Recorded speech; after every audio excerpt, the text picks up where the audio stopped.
Bonjour à tous et bienvenue dans cette nouvelle vidéo de Vue.js et Laravel. Donc la semaine dernière, on avait vu comment afficher plusieurs commentaires avec Vue.js. Mais ces commentaires, ils ne venaient pas de la base de données, et on les avait écrits en dur ici, lignes 21 et 22.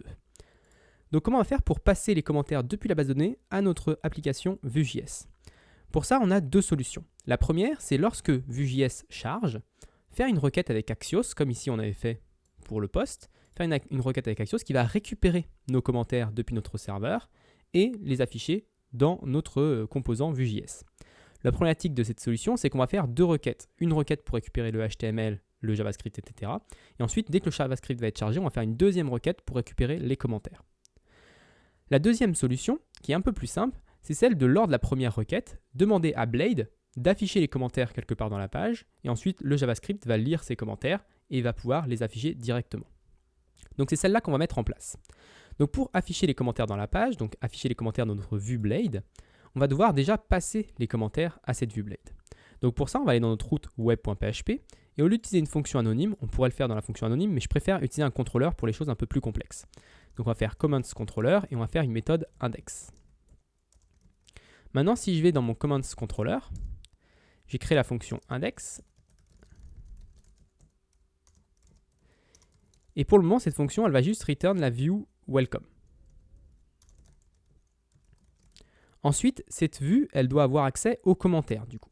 Donc on va récupérer tous les commentaires. Alors comment on récupère tous les commentaires? On va utiliser le modèle comment et la fonction Laravel all. Donc je vais faire comment, all, et ça va me récupérer une liste de tous les commentaires depuis la base de données.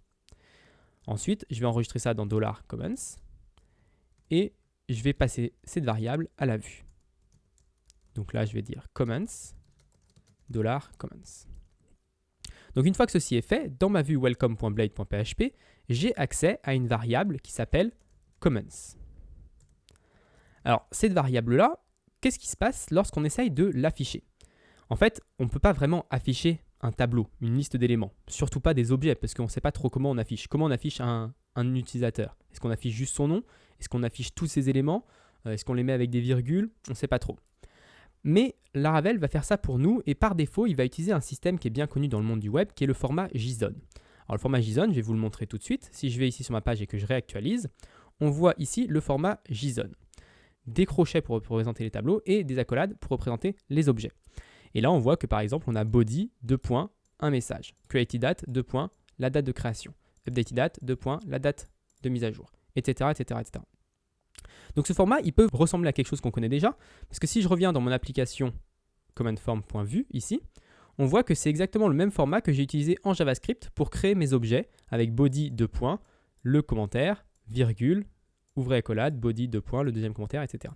Donc c'est normal parce que le format JSON, c'est un format qui est issu de JavaScript. C'est deux formats qui sont vraiment liés, mais aujourd'hui le JSON est utilisé dans tous les langages et utilisable dans tous les langages, et c'est ça qui le rend universel et très utilisé aujourd'hui.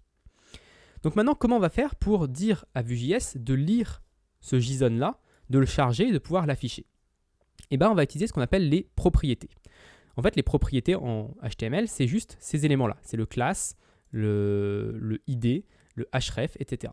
Et on peut, pour Vue.js, créer des propriétés, on va dire custom, des propriétés à nous. Donc par exemple, ici, je vais créer la propriété comments. Et je vais lui passer à l'intérieur le JSON qui contient les commentaires.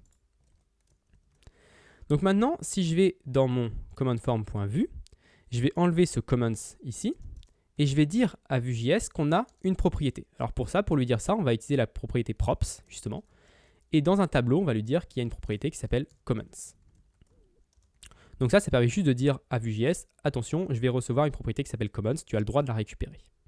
Donc maintenant, on va voir avec Vue.js à quoi ressemble cette propriété comments. Donc si je vais ici que je réactualise, mon commentaire a disparu et on voit qu'on a quelque chose un peu bizarre qui s'affiche. Ici, on ne comprend pas trop. C'est une liste de blocs et c'est un peu étrange. Donc là, je vais faire examiner l'élément. Je vais ouvrir mon Vue.js et on va voir ce qu'on a reçu. Donc, si je zoome un petit peu, dans commandForm, on regarde que comments, ça vaut une chaîne de caractères qui contient le JSON. Donc on pourrait s'y attendre, mais on aurait bien voulu, nous, à la place d'avoir une chaîne de caractères qui contient du JSON, d'avoir vraiment le tableau avec les objets à l'intérieur.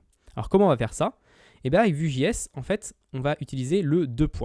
Alors on l'avait déjà vu dans d'autres vidéos, mais en fait le 2 points, ça permet de dire à Vue.js, ne traite pas cet élément comme une chaîne de caractères, mais traite-la comme du JavaScript. Et nous, ça nous intéresse beaucoup parce que le JSON, c'est du JavaScript, et donc on veut le traiter comme du JavaScript. Donc pour faire ça, on va rajouter le 2 points devant les comments, et ça va dire à Vue.js, ceci n'est pas une chaîne de caractères, ceci est du JavaScript, traite-le tel quel. Et donc là, je vais pouvoir réactualiser, et on va voir que tout de suite, tout fonctionne. On voit un message et un autre commentaire, qui sont les 2 commentaires que nous avons en base de données. Si je reviens sur Command Form et que je regarde les props, cette fois-ci, on a bien Comments, qui est un tableau de 2 éléments, avec à l'intérieur des objets qui contiennent un body, une created date, un ID, un name, etc.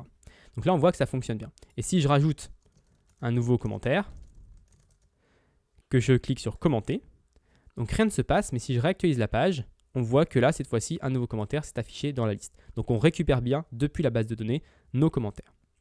Donc voilà pour cette vidéo, j'espère qu'elle vous a plu. Si elle vous a plu, n'hésitez pas à vous abonner et à la partager. Et moi, je vous donne rendez-vous la semaine prochaine pour une autre vidéo de Vue.js et Laravel.